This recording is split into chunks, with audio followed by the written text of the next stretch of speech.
If you're looking for a video about UTB18 four-wheel steer link extension, welcome, you have come to the right place. As you can see here, the UTB18, which I call Yeti, is an extended version with some mods. Let's just talk about those quickly before we get into the link video.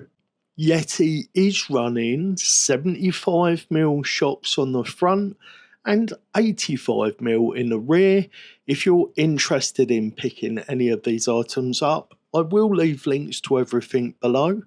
He has full, heavy, chunky links on the front steering and the rear steering. I'm running a custom drive shaft adapter, which I had to make after extending the links, but once I found a more solid solution that I can recommend to you guys, then that will also be in the links below. For now, I would go to Deluxe. I will link it below. They do drive shafts or drive shaft adapters for this vehicle. Yeti is also running a very expensive, not necessarily recommended Vitavon gearbox, and what I would recommend is the Hobbywing Fusion Mini 16 that is in this rig, and I've got a GDW servo up front, which I do recommend. A pair of these on this vehicle would give you steering as smooth as silk. We can't go any further without mentioning the Team Revolt inserts that are in the stock tyres, and these custom wheels, I found a plain silver or unanodized version of these on AliExpress, and I just painted the beadlock ring with a yellow Sharpie. It works perfectly, and you can see I've added a little bit of detail inside the cab by painting some of the driver's helmet yellow so that the helmets end up yellow and white like the livery. I've also done away with the stock radio gear. I am running a Mears ME8B.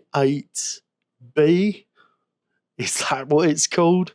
On the screen now. And the receiver that comes with it, it's a 4-channel. Again, I can link to that as well, I guess. So as you can see, this link kit really does push out the rear axle, giving you much better climbability. The options for pushing out the front axle are still there, but the jury's out on that at the moment. I'm not sure if I want to lose the skid forward that we've got right now. Having it set up like this does naturally bias the weight slightly more to the front. I'm also yet to add my chunky lowers to the front of this vehicle as well. I've gone with Delrin uppers. Now, some people will tell you Delrin is a horrible idea, but the thickness of Delrin, the quality of the Delrin, and the length of Delrin that I use ensures lightweight, very, very tough and resilient uppers. If anybody was to break one of my uppers, I would replace them without question. I may be adding a slightly longer shock to the rear of the vehicle, maybe a 105, because we really have stretched them out. I'm running it completely springless at the moment. It is also my intention at some point to run springs on the vehicle, but you are better off running no springs if the only springs you've got mean that the vehicle will be oversprung. So that's how we're running it for today's testing. I know there's a lot of you out there in the UTB18 community that have got all different kinds of rigs. I'd be really interested to know what you think of this setup for performance crawling. I'm trying to create a UTB18 that will do okay on most of the 10 scale lines. We are going to play around with tyres, but then this vehicle hopefully will have a home in the not too distant future, and then I will be building my own mini class from the ground up, so please stay tuned for that video. That's it for this one.